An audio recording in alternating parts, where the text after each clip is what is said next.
하나님은 10계명의 제7계명을 통해서 간음하지 말라고 말씀해 주셨습니다. 이 간음하지 말라고 하는 7번째 계명은 성에 대한 하나님의 질서를 어기는 모든 형태의 행위를 금하는 말씀입니다. 하나님께서는 인간을 창조하시고 그 인간에게 두 가지 근본적인 욕구를 주셨습니다. 첫째는 먹는 욕구, 식욕이고 둘째는 성에 대한 욕구입니다.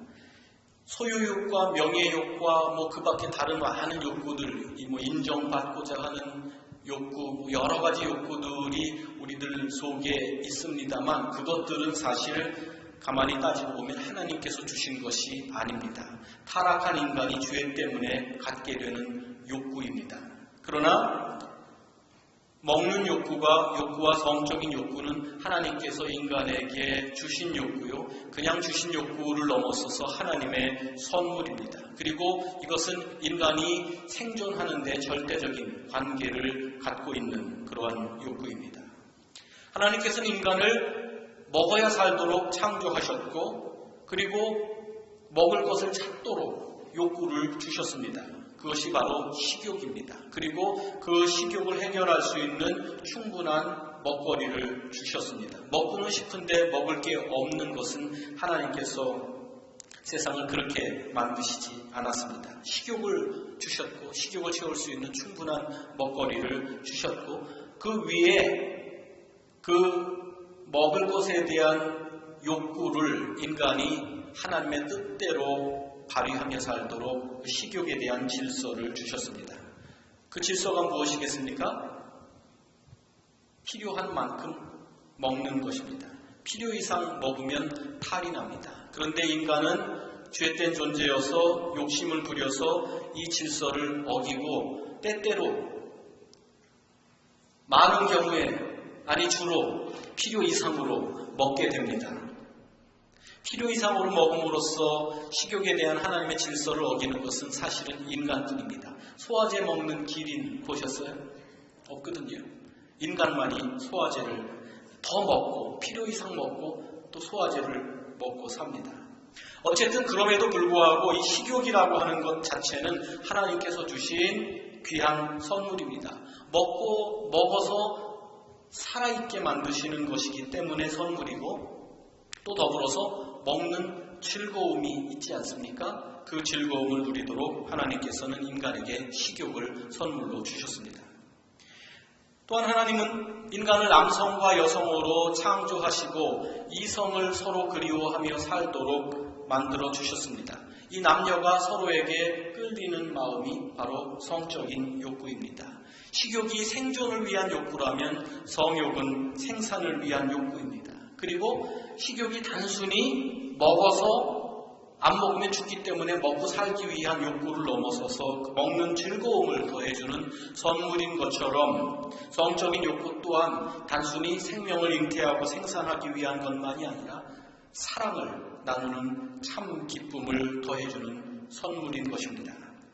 성에 대한 하나님께서 성에 대한 욕구를 주시고 더불어서 그 성에 대한 질서도 주셨습니다. 성에 대한 하나님의 질서는 이 복된 욕구를 부부라고 하는 울타리 하셨다는 사실입니다.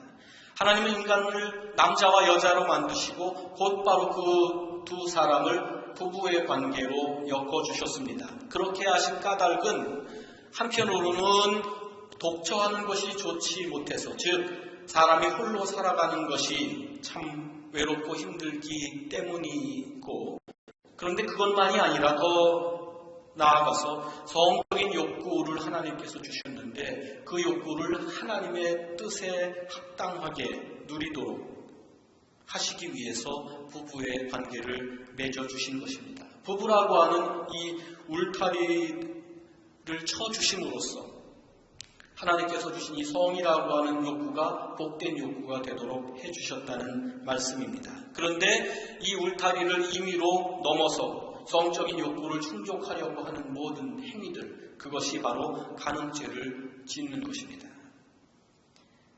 제가 지금까지 말씀드린 맥락에서 간음하지 말라고 하는 10계명의 7번째 계명을 풀어서 말씀드리면 다음과 같은 뜻이 될 것입니다. 하나님께서 주신 성적인 욕구를 오직 부부관계를 통해서만 누려라.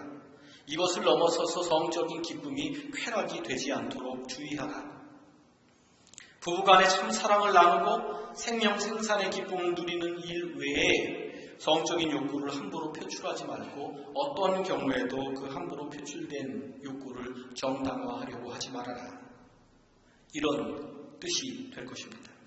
율법학자들과 바리새인들도 물론 이 계명을 알고 있었고 나름대로 열심히 지켰을 것입니다. 그러나 이 사람들은 이 계명 역시 육체적인 문제로, 행위의 문제로 생각한 것에 그들의 문제가 있습니다. 마음속에서야 어떠한 음탕한 생각이 들끓든지 간에 그것은 개의치 않고 육체적으로 순결만 지키면 된다고 생각하면서 가늠하지 말아라. 그렇게 말하고 가르쳤다는 말씀입니다. 그러나 하나님은 어떤 분이십니까? 하나님은 행동만 보시는 분이 아니십니다. 사무엘상 16장의 말씀처럼 하나님은 우리의 마음속 깊은 곳, 즉 우리의 중심을 보시는 분이십니다. 우리의 행동뿐만 아니라 마음까지도 보시면서 그 마음을 받기를 원하십니다. 아니, 행동보다 마음을 더 귀하게 여기십니다. 예수님께서 가늠하지 말라고 하는 이 계명 역시 마음의 문제로 끌고 가시는 까닭이 바로 여기 있습니다. 지난주에 살인과 분노, 살인이라는 행동과 그 저변에 깔려있는 분노라고 하는 마음의 경우를 말씀드렸는데 그것처럼 이 성에 대한 계명도 행동으로 표현되지 않았다고 할지라도 그 마음속에 그릇된 성적인 욕구, 왜곡된 성적인 욕구를 품고 있다면 그 자체가 간음죄를 범하는 것과 다를 바 없다는 말씀을 예수님께서 하십니다. 그래서 여인을 보고 마음으로 음욕을 품으면, 이 당시에는 남자 중심이기 때문에 이렇게 얘기했지만 또 여인들은 남성을 보고 마음으로 음욕을 품으면, 이성을 보고 음욕을 품으면 그것은 간음죄를 짓는 것이다. 그 간음죄를 짓도록 만드는 내 오른 눈, 내 오른손, 그것을 떼어버리고 찍어버리면서까지 그 죄를 짓지 않도록 하라. 예수께서 그렇게 말씀하셨습니다. 이런 말씀을 들으면서 누군가 그렇게 얘기할 수 있습니다. 예수님의 말씀대로 한다면 도대체 눈이 남아있을 사람이 어디 있겠는가? 손이 남아있을 사람이 어디 있겠는가? 그렇죠? 동의하시죠? 이걸 아멘까지 하실 거 없어요. 아니, 죄를 용서하러 오시고 죄에서 구원하러 오신다는 예수님께서 그렇게 마음의 문제로 간음을 연결하면서 왜 우리를 자꾸 더 깊은 죄인으로 만드시는가? 그렇게 따져 물을 수도 있습니다. 그러나 여러분, 상처가 났을 때 상처난 부위만 치료하고 그 상처의 근원을 치유하지 않는 것은 아무 소용이 없습니다. 제가 초등학교 때 운동을 좋아하고 또 장난도 잘 치고 해서 어느 날 장난을 하다가 이 왼쪽 여기는 뭐라 그러죠? 팔을 다쳤어요. 그래서 아주 골마 터졌어요. 그런데 아무리 고름을 많이 빼내도 이거 낫지 않습니다. 그런데 여러분 이명래 고약 아시죠? 거기에 근을 빼는 걸 이렇게 붙여가지고 어머니가 그걸 해주시니까 아주 푸른 근이 빠지고 그 다음에 고름이 그치고 그 다음에 새살이 돋기 시작했습니다. 바로 그런 것입니다. 예수님은 죄악으로 죽어가는 인간의 상처만 치유해 주시는, 용서한다 하심으로 상처만 치유해 주시는 것이 아니라 그 상처의 근원, 즉 죄를 유발하는 마음의 문제를 치유하시려고 이 간음에 대한 문제, 성적인 범죄 역시 마음의 문제로 이끌고 가셔서 그렇게 아주 극단적으로 예수께서 그 죄악을 범금하도록 말씀하신 것입니다. 물론 예수님께서 이 간음에 대한 문제를 이렇게 아주 극단적인 방향으로 끌고 가시지만 예수님도 성적인 욕구 자체를 정죄하시는 것은 아닙니다. 그것은 말씀드린 것처럼 하나님께서 인간에게 주신 가장 복된 욕구 중에 하나입니다. 뿐만 아니라 예수님께서는 그 욕구 때문에 생기는 성적인 호기심, 성적인 충동, 이것도 금하시지 않았습니다. 인정하셨습니다. 예수께서 문제 삼으신 것은 그것이 아닙니다. 성적인 욕구 자체, 그 욕구에서 나오는 순간적인 호기심 혹은 충동, 이런 것이 아닙니다. 예수께서 문제 삼으신 것은 그 음욕, 오늘 말씀으로 하면 음욕을 품는 것입니다. 음욕을 품는다는 말은 내 의지와는 상관없이 일어나는 성적인 호기심과 충동을 떨쳐버리지 못하고 그것을 지속해서 간직한다고 하는 것입니다. 마음으로 간직하고 또 적지 않은 경우에 행동으로 표출하는 것을 의미합니다. 말하자면 성적인 욕구가 성적인 욕망으로 변질되는 것을 예수님께서 지적하실 것입니다. 욕구는 하나님의 선물이고 우리에게 자연스럽게 생기는 것이지만 욕망은 그 욕구를 잘못된 쪽으로 우리가 부풀리는 것입니다. 그것은 죄의 산물입니다. 예수께서 엄격하게 금하시는 것이 바로 이 성적인 욕망입니다. 예수님께서는 이 욕망에 사로잡혀서 이 욕망의 노예가 되어서 살아가는 자는 반드시 지옥에 갈 것이다. 그렇게 경고해 주셨습니다. 그 당시에 유대 랍비들의 격언 중에 이런 것이 있었습니다. 간음죄는 두 시녀를 거느린다. 하나는 눈이고 하나는 손이다. 이 속담의 의미가 무엇일까요?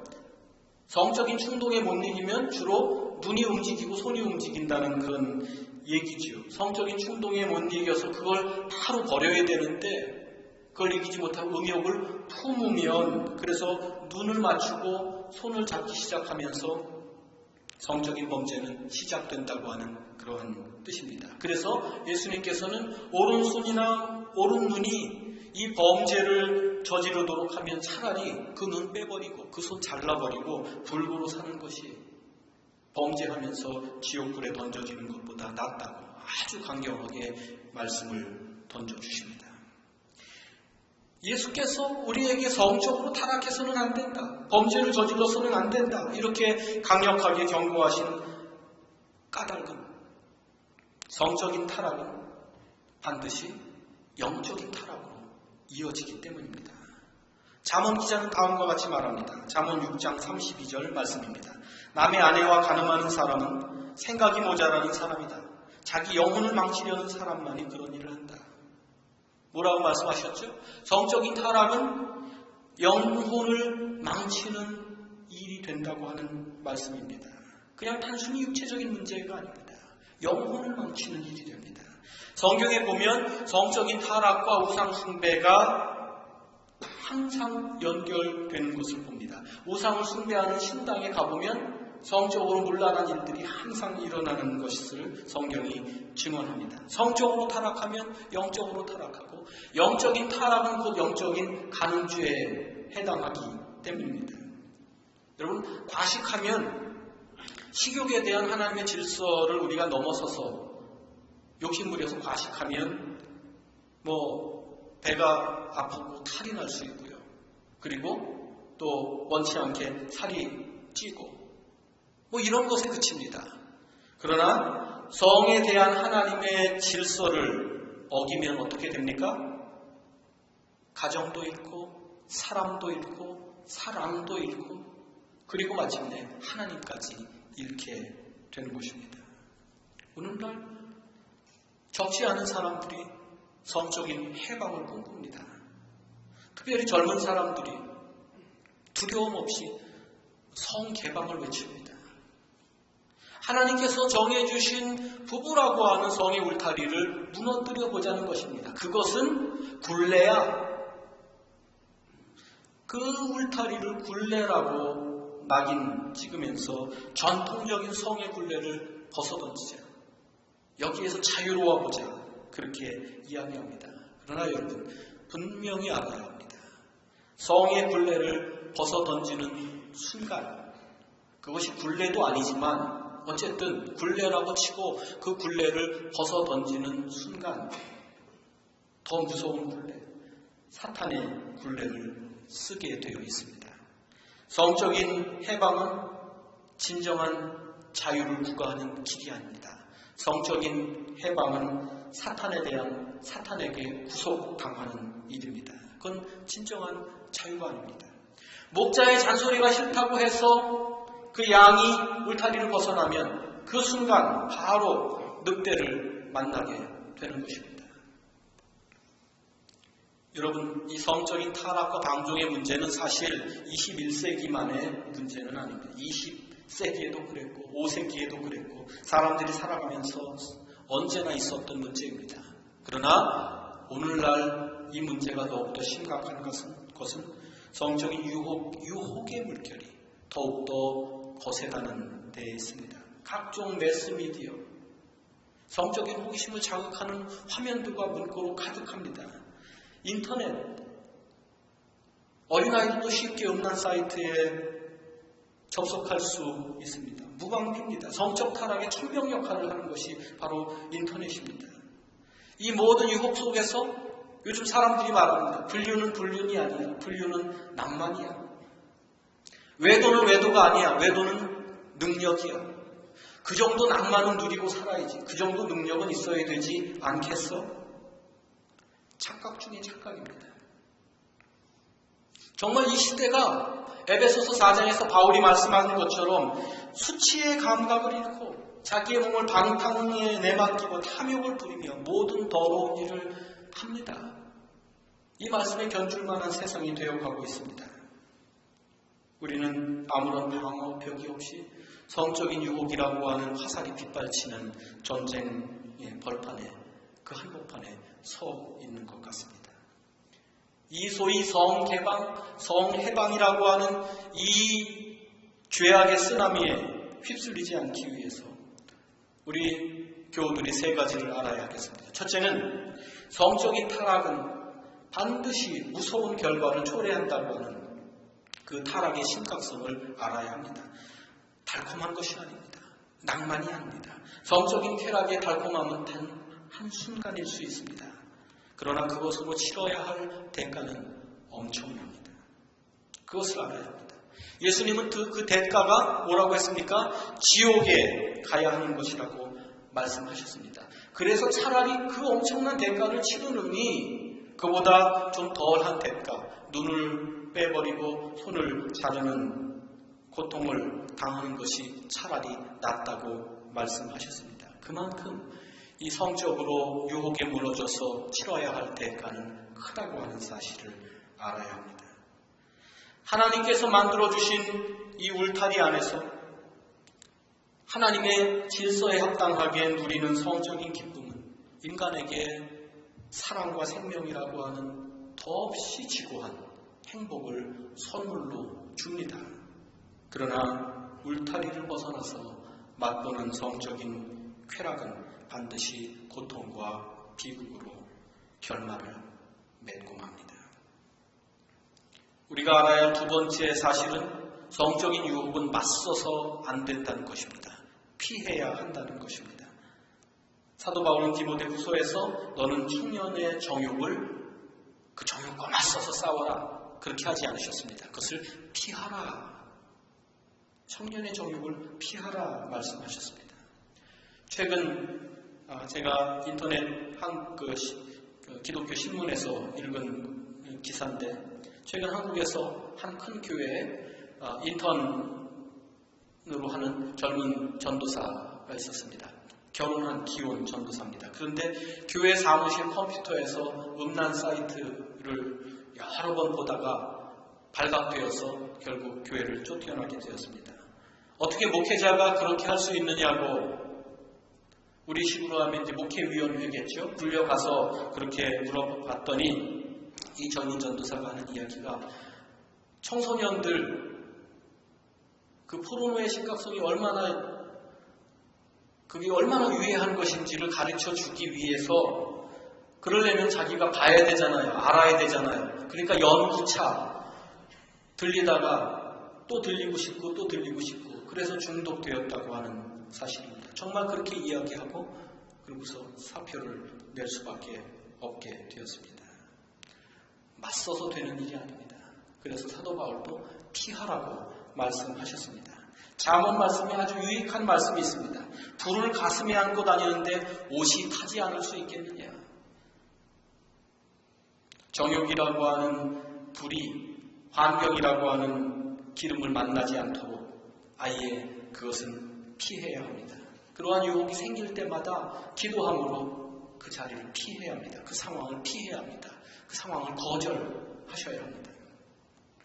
세 번째로는 성적인 욕구가 마음을 차지하지 못하도록, 그 마음을 지배하지 못하도록 거룩한 욕구를 늘 마음에 품고 살기를 힘써야 합니다. 여러분, 어둠을 몰아내기 위해서 어떻게 합니까? 먼저 어둠을 다 몰아낸 다음에 그 다음에 빛을 가지고 오는 것이 아니죠. 어둠이 있는 상태에서 빛을 비추면 그 어둠이 물러가게 되어 있고 어둠과 빛은 공존하지 못합니다. 마음의 욕구도 마찬가지입니다. 사도 바울은 이렇게 말합니다. 여러분은 성령께서 인도하여 주시는 대로 살아가십시오. 그러면 육체의 욕망을 채우려 하지 않을 것입니다. 성령께서 인도하시는 대로, 성령께서 이끌어 주시는 대로, 성령께서 채워주시는 마음을 담고 살아가는 일에 힘쓰면 어떡하지? 무너지면 어떡하지? 유혹에 넘어지면 어떡하지? 그렇게 걱정할 이유가 없습니다. 육체적인 욕망을 몰아낸 다음에 거룩한 마음을 품는 것이 아닙니다. 우리가 먼저, 그리고 늘 성령의 인도함을 받아서 거룩한 마음을 품으려고 노력하고 또 기도하고 또 애쓰고 또 힘쓰면서 그렇게 살아가다 보면 더러운 욕망이 차지할 자리가 없어지는 것입니다. 지난주 설교 끝나고 제가 기도할 때 마틴 루터가 한 말씀을 인용하면서 기도했던 것을 여러분이 기억하시는지 모르겠습니다. 새가 내 머리 둥지 위에서 날아다니는 것은 어쩔 수 없습니다. 여러 가지 유혹까지 다 물리칠 수는 없습니다. 호기심도 생기고 충동도 생깁니다. 그러나 그 새가 내 머리 위에 둥지를 틀지 않게는 할 수 있습니다. 거기에는 변명의 여지가 없습니다. 여러 가지 유혹이 있고 충동이 있지만 그거는 어쩔 수 없습니다. 그러나 그것이 내 마음을 차지하지 못하도록 할 수 있습니다. 어떻게 합니까? 먼저 내 마음을 거룩하신 성령께 드리고 살아가면 되는 것입니다. 물론 이것이 쉬운 일은 아닙니다만 그러므로 우리가 계속해서 모여서 예배하고 기도하고 흩어져서 말씀 보고 기도하면서 거룩한 길을 가려고 힘쓰고 애쓰는 것 아니겠습니까? 이 일을 통하여서 이 더러운 욕망이, 이 복된 욕구가 더러운 욕망이 되지 않도록, 더러운 욕망이 된 그 유혹이 우리를 삼키지 않도록 늘 깨어 있어야 하겠습니다. 교회 여러분, 성이라고 하는 것은 이 하나님의 선물인데 이것을 극단적인 금욕주의의 이름으로 물리치는 것에도 문제가 있습니다. 우리는 성을 선물로 주신 하나님께 감사할 수 있어야 합니다. 그 가치를 알아야 합니다. 그러나 더불어서 중요한 것은 그와 동시에 울타리를 주신 것도 감사해야 합니다. 성적인 욕구를 주신 것만 감사하고 울타리는 거절하면 그 욕구가 욕망이 되고 그 욕망이 사탄이 되어서 우리를 삼킵니다. 그러나 그 복된 욕구를 선물로 주신 것도 감사하면서 더불어서 울타리 안에서 누리도록 질서 지어주신 것도 감사하면서 이것을 선물로 받아야 하겠습니다. 이 울타리는 우리를 구속하기 위한 것이 아닙니다. 우리의 기쁨을 절감시키기 위한 하나님의 심술이 아닙니다. 우리를 보호하셔서 진정으로 그 성의 기쁨을 누리도록 해주시는 하나님의 또 다른 은총입니다. 그래서 내 울타리 잘 보존하고 남의 울타리를 존중해야 합니다. 행여라도 우리가 살면서 음욕에 빠져서 예수님의 말씀대로 그것을 품고 마음의 순결도 잃고 육체적으로도 해서는 안 될 일을 한다면 곧바로 회개할 줄 알아야 합니다. 잘못을 저지르는 것보다 더 무서운 것은 그것이 잘못인지 모르는 것이고 알면서도 돌아서지 않는 것입니다. 주님의 용서하시는 은총은 우리를 잘못으로부터 돌이키게 하시고 우리가 잘못으로부터 돌이키는 그 순간부터 다시금 복된 역사를 만들어 주십니다. 하나님께서 주신 이 성의 선물, 이 기쁨을 하나님의 질서 안에서 올바로 사용할 수 있도록 시대가 아무리 변해도 하나님께서 만들어주신 울타리를 소중히 여기면서 선물 주신 하나님의 뜻에 합당하게 이 선물을 누리며 살 수 있도록 그렇게 하기 위해서 늘 영적으로 깨어있고 성령과 교통하며 살 수 있기를 예수 그리스도의 이름으로 간절히 기원합니다. 기도하겠습니다. 하나님, 저희들을 지으시고 저희들의 마음속에 복된 욕구를 허락하신 것을 감사합니다. 그 욕구를 주님의 뜻대로 잘 사용하게 하여 주옵소서. 욕구를 선물로 주신 주님의 뜻대로 사용하게 하여 주시옵소서. 그리하여 욕구가 지나쳐서 욕구 앞에서 무책임하여서 하나님을 슬프게 하고 우리 자신의 삶을 망치는 일이 없도록 인도하여 주옵소서. 아버지 하나님, 성개방과 성해방의 그 어두운 쓰나미가 몰아치는 이 세상의 한복판에서 우리도 지켜주시고 우리의 자녀들도 지켜주시옵소서. 하나님께서 질서 주어주신 것은 곧 하나님의 복임을 알게 하시고 믿음으로 그 질서를 존중하며 살아가는 저희들과 저희들 후손들이 될 수 있도록 인도하여 주옵소서. 성적으로 타락하여 영적으로 범죄하지 않게 하시고 우리의 욕망을 채우는 일에 급급하여 진정으로 우리를 풍요롭게 하시는 하나님을 멀리하고 우리 자신이 만들어낸 그 어색하고 어리숙한 우상을 숭배하는 일이 없도록 우리 모두를 거룩한 길에서 벗어나지 않도록 인도하여 주시옵소서. 예수 그리스도의 이름으로 간구하옵나이다. 아멘.